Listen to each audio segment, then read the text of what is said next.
Ya pemirsa, terima kasih Anda masih bersama kami. Tadi kalau sebelum jeda kami sudah membahas tentang apa yang menjadi putusan pra peradilan adalah sudah inkrah, artinya tidak dapat dilakukan upaya hukum lagi. Dan kita sudah masih akan melanjutkan perbincangan dengan Tony RM selaku kuasa hukum dari Peggy Setiawan. Ya Pak Tony, kalau berkaca dari penetapan tersangka dari Peggy Setiawan, ini tidak lepas dari adanya keterangan Dede dan Aib. Betul. Tanggapan Anda dari adanya pernyataan itu bagaimana? Ya. Kesaksian Aep itu dijadikan alat bukti oleh penyidik untuk menetapkan tersangka Peggy Setiawan. Salah satunya itu Aep. Yang paling dominan di situ Aep dan Sudirman. Okay. Aep mengatakan bahwa Aep melihat Peggy Setiawan ini berada di lokasi kejadian, ya, dengan menggunakan motor Suzuki Smash warna pink. Itu keterangan Aep. Nah, keterangan Aep ini bertolak belakang dengan keterangan dia sendiri pada saat bersaksi tahun 2016 untuk 8 terpidana itu ya. Tidak ada keterangan seperti itu waktu di 2016. Keterangan waktu 2016, Aep hanya mengatakan ada 4 sepeda motor yang ia lihat pada saat mengejar para korban, mengejar korban Eki kan gitu. Itu yang dia katakan. Tidak lebih itu. Dengan ciri-ciri juga tidak ada merujuk ke Peggy Setiawan. Sepeda motor yang digunakan ya dijelaskan oleh Aep itu tidak ada menjelaskan bahwa sepeda motor Suzuki Smash warna pink. Belakangan setelah ditangkap Peggy Setiawan, dia baru menambahkan kesaksian keterangan mencocok-cocokkan dengan kondisi Peggy Setiawan bahwa dia pernah melihat Peggy Setiawan di lokasi kejadian dan sering menggunakan motor Suzuki Smash. Apapun itu ya sebenarnya kami menduga Aep ini bohong. Kalau dia melihat sejak awal melihat Peggy Setiawan dengan Suzuki Smash, kenapa nggak dijelaskan pada saat di 2016? Nah, ini kenapa setelah Peggy Setiawan ditangkap? Ya. Nah, tapi apapun itu ya, maka ketika pra peradilan ini diputus dan Peggy Setiawan tidak bisa kan ditersangkakan lagi karena sudah inkrah, maka Aep ini rencana mau kami laporkan ke Barreskrim Polri. Ya, memang kami sudah merencanakan, tetapi kemudian pengacara para terpidana ini lebih dulu. Ya, sehingga kami konsultasi dengan teman di Mabes juga ya bahwa ini udah dilaporkan. Toh pada intinya sama. Iya, ya sudah kalau begitu kami menunggu perkembangan ya. Apabila ada hal yang sekiranya memang harus diisi dengan keterangannya Peggy Setiawan, baru kami langsung menyusulkan laporan atau bisa menjadi saksi untuk bergabung di sana. Tetapi pada intinya kami sepakat, langkah yang telah dilakukan oleh pengacara para terpidana itu tepat, itu segera laporkan. Nanti kalau Aep itu terungkap bahwa ia memberikan kesaksian itu palsu, nanti kelihatan dia diarahkan siapa. Saya khawatir ya, itu diarahkan oleh ayah korban sendiri. Saya khawatir seperti itu ya. Nah, makanya biar terungkap, bagus itu segera Barreskrim Polri segera memeriksa Aep. Ini masyarakat menanti. Tapi permasalahannya adalah Aep dan Dede ini tidak diketahui keberadaannya sampai saat ini. Nah, Anda melihat ini bagaimana? Apakah ada benar pihak yang menutupi dari keberadaan mereka? Ya, kami belum tahu ya. Apakah saya kalau belum ngecek sendiri itu ya, saya biasa ngecek sendiri ya. Saya walaupun pengacara, saya tidak duduk di meja saja. Kalau saya ingin yakin percaya terkadang saya harus turun sendiri. Saya belum ngecek, hanya dengar informasi seperti itu. Nah, kemungkinan bisa saja karena Aep ini kami menduganya, kami memprediksi Aep ini bohong kesaksiannya diarahkan. Sehingga ya kalau Aep ini kena diperiksa akan terbongkar ini semuanya. Nah, akan terbongkar siapa yang mengarahkan sehingga kalau dugaan dilindungi sepertinya iya. Diumpetin. Baik. Terkait dengan adanya terpidana yang disampaikan untuk mengajukan PK, Pak Tony. Apakah dari kuasa hukum Peggy Setiawan ini juga akan turut membantu atau seperti apa untuk dalam menyelesaikan kasus pembunuhan Vina dan Eki ini? Ya, secara kemanusiaan ya kami berusaha untuk membantu. Namun secara praktek hukum kami bukan kuasanya. Oke. Sehingga kami support saja apa yang kami miliki nanti kami bantu, ya, informasi-informasi yang kami miliki kami bantu, ya. Kami membantu ada dua, selain menyampaikan kepada kuasanya, ya, nanti kami juga menyampaikan kepada Mabes Polri. Ya. Tujuannya adalah sama.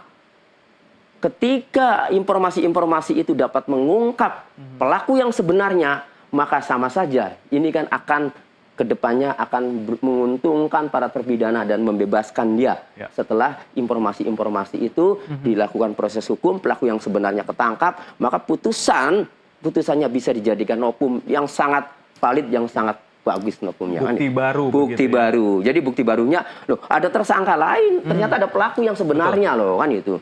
Jadi kayak Sengkon Karta dulu, kan. Jadi ya. Banyak pendapat ini kalau pelaku yang sebenarnya belum tertangkap, maka penyidik, ya, masih meyakini, ya, bahwa itu yang sudah diproses itu udah benar gitu.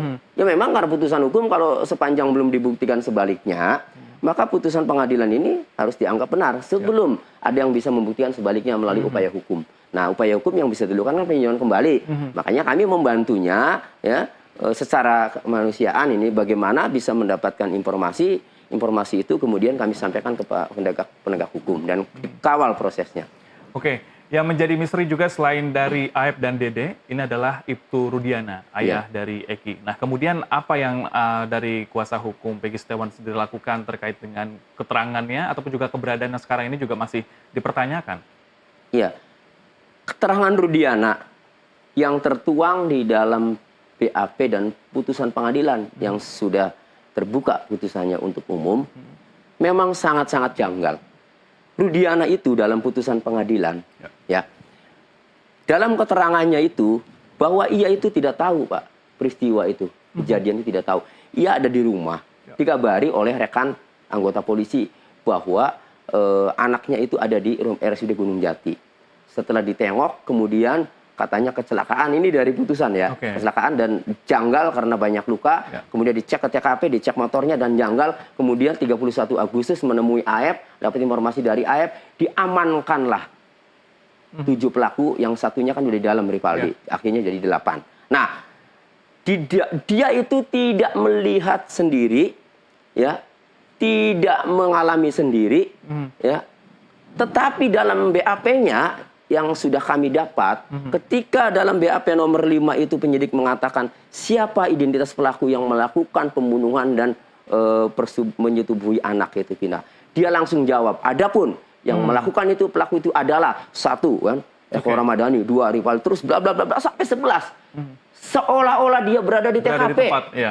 Ya, padahal dia enggak. Inilah keterangan ini, ya. Menurut kami ini jelas ini tidak bisa dipertanggungjawabkan, kecuali kalau kalimat dia berdasarkan informasi dari saudara Aep, atau berdasarkan interogasi saya kepada salah satu pelaku, muncullah 11 pelaku ini. Kan kalau begitu kan masih masuk akal. BAP-nya segitu parahnya, ya, tetapi hasil pemeriksaan Propam itu kan dinyatakan tidak ada pelanggaran. Kan aneh. Nah, kemudian yang kedua, ya, Pak Rudiana ini kan menghilang, kan gitu, ya, menghilang. Nah, harusnya korban itu teriaknya lebih kencang daripada tersangka. Harusnya. Masalah tersangka ini yang lebih kencang. Ini korban, ayah korban, kok tiba-tiba menghilang. Ya, jadi kami sih melihatnya, ya, ditambah kesaksian Liga Akbar bahwa ia saat bersaksi seolah-olah melihat pada saat pelemparan, ya, dan itu tertuang dalam putusan pengadilan. Kemudian Liga Akbar mencabut keterangannya bahwa keterangan yang dulu itu diarahkan oleh Pak Rudiana. Berdasarkan informasi itu juga, maka saya menyimpulkan, ya, bahwa yang disidangkan ini adalah skenario. Kami menduga yang disidangkan adalah skenario Pak Rudiana. Peristiwanya sebenarnya bukan seperti itu. Kemudian kronologisnya bukan seperti itu. Saksi-saksinya pun terlihat banyak yang dari anggota polisi itu diarahkan. Ditambah tanda-tandanya. Handphone Eki anaknya tidak pernah dijadikan barang bukti, tidak disita. Bayangkan. Padahal kalau anaknya ini mati, handphone dong diambil. Siapa coba yang ngancam? Siapa coba yang WA? Siapa BBM? Siapa coba yang menghubungi komunikasi? Harusnya kan begitu. Ini tidak disita. Tidak disitanya handphone Eki ini berdasarkan keterangan Liga Akbar, teman dekatnya. Saya baca, Liga, ini ada 6 handphone dalam putusan yang disita. Ada nggak handphonenya Eki? Oh, tidak ada, Pak. Yakin? Yakin. Ya, saya tahu handphonenya Eki. Ya, Oppo katanya. Ini nggak ada. Ini semuanya Samsung, Nokia, apa. Oke. Janggal kan? Janggal. Makanya saya wajar kalau mencurigai ini skenario. Kemudian yang kedua, CCTV. CCTV itu yang memberikan kesaksian itu semuanya itu anak buahnya Pak Rudiana, ya. Namanya Dodi Irwanto, ya, timnya Pak Rudiana dengan Gugun Gumilar. Mereka bersaksi, pertama mereka bersama-sama dengan Pak Rudiana mengamankan itu 7 pelaku.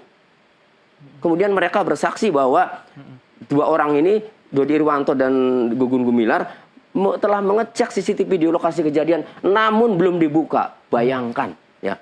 Harusnya apapun petunjuk, apapun mau handphone, mau CCTV, harusnya dibuka untuk mencari pelaku yang sebenarnya. Nah, kenapa ini tidak dibuka semuanya? Saya khawatir ini menutup-nutupi, karena kalau dilihat CCTV, saya khawatir pelakunya itu bukan 8 orang itu.